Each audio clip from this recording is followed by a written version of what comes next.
Last వీడియోలో మనం support and resistance గురించి క్లియర్గా డిస్కస్ చేసాం. ఈ వీడియోలో సపోర్ట్ ఇంకా రెసిస్టెన్స్ని ఎలా ట్రేడ్ చేయాలో డిస్కస్ చేద్దాం. సో ఫస్ట్ మనం డిస్కస్ చేసేది సపోర్ట్. ఇక్కడ మీరు చూసినట్టయితే ఈ లైన్ అనేది సపోర్ట్ లాగా యాక్ట్ చేస్తుంది. అంటే మార్కెట్ అనేది ప్రతిసారి ఈ పాయింట్ నుంచి రివర్స్ అవుతుంది. సో ఎప్పుడైతే మార్కెట్ ఈ సపోర్ట్ దగ్గరకు వస్తుందో, అంటే మార్కెట్ కింద పడుతూ ఈ పాయింట్ నుంచి రివర్స్ అయింది, నెక్స్ట్ టైం మళ్ళీ ఇదే ప్లేస్కి వచ్చి రివర్స్ అయింది. సో థర్డ్ టైం ఎప్పుడైతే మార్కెట్ ఇక్కడికి వస్తుందో, అంటే సపోర్ట్ దగ్గరకు వస్తుందో, అప్పుడు మనం రివర్స్ అవుతుందని ట్రేడ్ తీసుకోవచ్చు. ఎందుకంటే ప్రతిసారి సపోర్ట్ నుంచి ప్రైస్ అనేది మీన్కి మూవ్ అవుతుంది కాబట్టి. నెక్స్ట్ వచ్చేసి రెసిస్టెన్స్.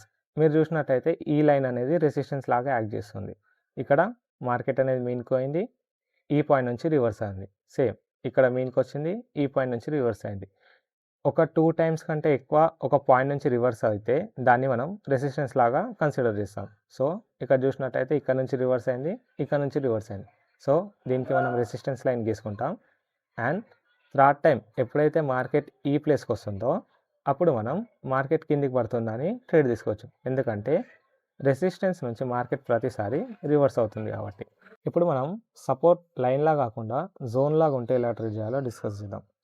నార్మల్గా లైన్ లాగా ఉంటాయి, అంటే ప్రతిసారి సపోర్ట్ ఒకటే పాయింట్ నుంచి రివర్స్ అవుతే మనము అక్కడ నుంచి రివర్సల్ ట్రేడ్ తీసుకోవచ్చు. అంటే ప్రతిసారి ఈ లైన్ మీద నుంచే మార్కెట్ రివర్స్ అవుతే ఇక్కడ నుంచి ట్రేడ్ తీసుకోవచ్చు. కాకపోతే ఇక్కడ ఒకసారి మార్కెట్ అనేది ఇక్కడ నుంచి రివర్స్ అయింది, నెక్స్ట్ టైం ఈ పాయింట్ నుంచి, ఆ తర్వాత ఇక్కడ నుంచి రివర్స్ అయింది. అంటే మనకు కన్ఫామ్గా ఎక్కడి నుంచి రివర్స్ అవుతుందో తెలియదు. సో మనం సపోర్ట్ని ఒక జోన్ లాగా కన్సిడర్ చేసినాం.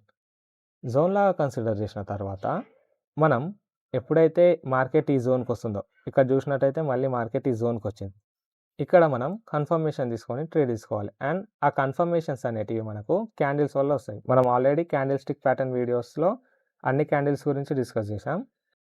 సో ఏవైతే మార్కెట్ని రివర్స్ చేస్తాయో, అంటే డౌన్ ట్రెండ్ నుంచి అప్ ట్రెండ్కి షిఫ్ట్ చేస్తాయో అట్లాంటి క్యాండిల్స్ ఫామ్ అయినప్పుడు మనం ఇక్కడ ట్రేడ్ తీసుకోవాలి. సో ఎప్పుడైతే మార్కెట్ అనేది సపోర్ట్ జోన్కి వస్తుందో అప్పుడు మనం ఈ క్యాండిల్స్ తోటి కన్ఫర్మేషన్ తీసుకోవాలి. అంటే సపోర్ట్ జోన్కి వచ్చినప్పుడు మార్కెట్ ఒకవేళ హ్యామర్ ఫామ్ చేస్తే రివర్స్ అవుతున్నట్టు, ఎందుకంటే హ్యామర్ వల్ల మార్కెట్ అనేది అప్ ట్రెండ్కి వెళ్ళే ఛాన్స్ ఉంది.